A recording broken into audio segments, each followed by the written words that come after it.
This is all about bringing kids in her community together to enjoy home-cooked meals. But that's just one piece of a greater mission. She wants these kiddos to have the fullest lives possible, so she also provides them with tutors and for homework and a whole range of cool things and after-school activities. That makes her a rad human.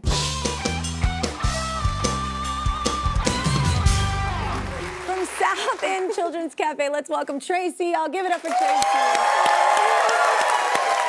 So welcome to the show. Thank you, Kelly. It's an honor to be here. Thank you so much. I'm so excited. I know. I'm so stoked you're here, too. I'm so excited for people to learn about this. So this was actually inspired by your own upbringing, right? Sure, so yes. Share with us how that's... Okay. So I grew up in Albany, New York, our capital, and I grew up with a single mom who had 2 young children and didn't have a lot of family support. Yeah. And so she just really worked hard to give us a great life and to surround us with community and wonderful people that helped to raise us and help support her too. Yeah. Yes. A village does raise kids. Yeah, that's absolutely the best ones, I believe. It started pretty small, right? Yes. This whole venture. Sure. It actually started at my dining room table where I talked to my husband and my kids about this idea that I had. Yeah. I wanted to work in the South End of Albany, which is a community that's just near and dear to my heart. Yeah. And my husband wanted to do something that had to do with feeding people. And so after that, we met with some other folks and we just talked about this idea of serving a free, healthy dinner in the community. Yeah. And then I found a church that let us use their commercial kitchen. Yeah. And so we started cooking in this small commercial kitchen and then feed the children. And that was simply where we began with 15 children. And now, almost 10 years later, we've served about over 300,000 meals. Oh my God. Isn't it crazy to think at that table when you were talking about them, it's come to fruition? That's like right. all that's kind of, like that's incredible. And meals are just a part of it. There's much more, right?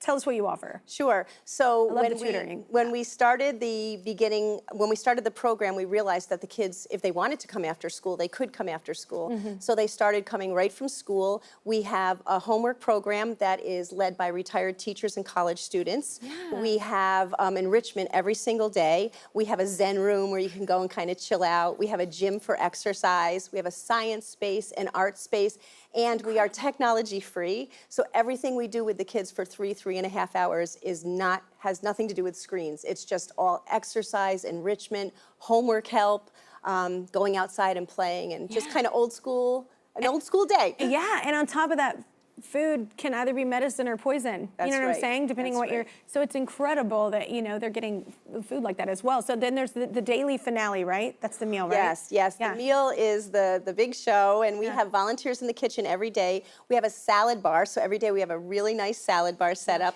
and then we have a full meal that we serve to the children. And I think one of the things that's most important is that food shouldn't be a privilege, it's a right. Yeah. And healthy food is a right, and being able to access healthy food. And so to have dinner at 5:30, we all sit down together and we just sit down and share a healthy meal. And it sounds very simple, but it's also really important because it's effective. The South End is a food desert. We have low access to healthy foods. Food is very expensive. Some of our families have to make really hard choices when they go to the grocery store. Grocery shopping is expensive. It's unbelievably expensive. So at the Children's Cafe, we just come together and eat as family and friends. Yeah. Every Friday, our chef brings the kids into the kitchen and they actually create dinner for everybody. It's such a great life skill. It really is. Because I didn't learn as a kid, so it's like, it's harder. Everything's harder when you're an adult, and you have all these habitual patterns that are, kind of unhealthy. So it's amazing to get them in the kitchen like that. I do that with my kids right now. Because they actually, it's very empowering too, for them to be able, like my daughter makes herself breakfast in the morning, I'm saying? It's very empowering and builds confidence as well. It really does. Yeah. And it helps them to try things that maybe they wouldn't try. I think the only vegetable we can't seem to get the hang of is Brussels sprouts. Oh, because they're horrible. because they're horrible. It is like close to the bane of my existence of how many people will be like, but you've never had mine. I don't want yours. I don't want yours. You're special way you make them. They're the worst. I'm with them. Good. So you also send kids home with extra meals, right? Sure. So cool. Every day, the volunteers in the kitchen cook about 140 meals. We eat in-house. And then also, if any of the families want meals sent home to them, they have meals packed up and sent home for them too. So whether it's for their little siblings or their teenagers or that's a lot of work. or grandparents. Yeah. And then we also have outdoor cupboards. So at the end of the evening, we put food in the outdoor cupboards for our neighbors to be able to come and grab if they want to grab a meal. Wow. Yes. Like no questions asked, just come and No grab if you need questions it. asked. You're so Thank incredible. you. This is so cool. This seems like a huge operation. So how do you keep it going? Well, thank you for saying that. But the incredible people are the people that are doing I know the there's a cooking team and too. there's a team. I know, There's a I team. know. There's no I in team. Yeah, yeah. But I think about the Children's Cafe, you know, just like a heart that keeps beating because all of these people feed into it. And without that, we wouldn't be able to do what we do, and we wouldn't be, you know, blessed with these beautiful children that we get to spend every day with, which is really cool. Which is just making the community better overall. All that confidence, all that empowering, all that support, like that bleeds out just from those individuals. That bleeds out into the whole community. Yes, for sure. That domino effect. Our children do community service.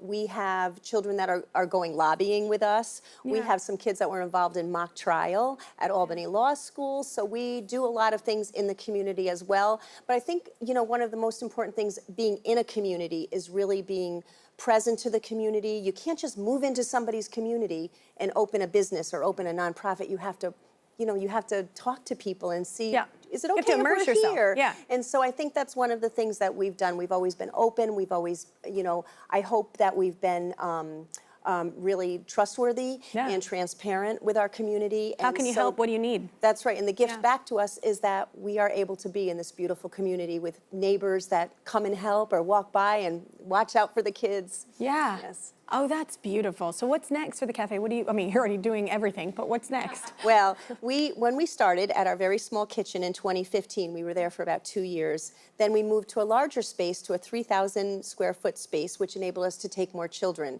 But one of the biggest heartbreaks at the Children's Cafe is that we always have a waiting list. And so even at our next space, we had a waiting list. We had some children that have been on the waiting list for 2 years now.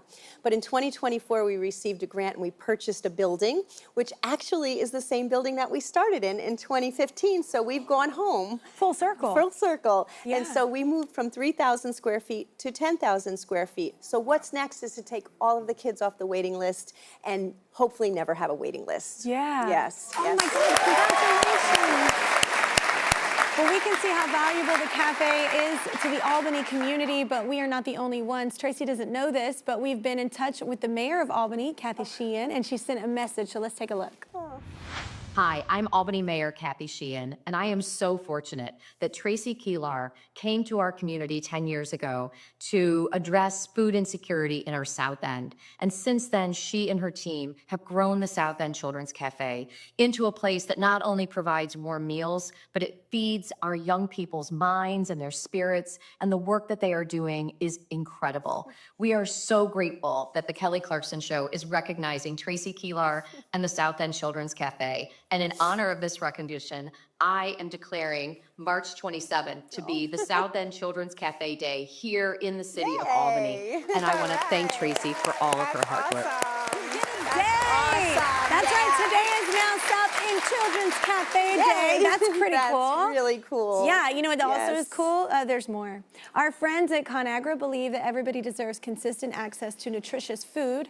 When they heard about the great work that you do to feed children in your community, they wanted to help by providing a donation of $10,000 just to help out. So you get a day and some money. You are crushing the game of life. Thank you. Like, Thank you so such much. an amazing human. Thank you so much for sharing what you've done and what we can do in you. other communities as well, hopefully, and implement this.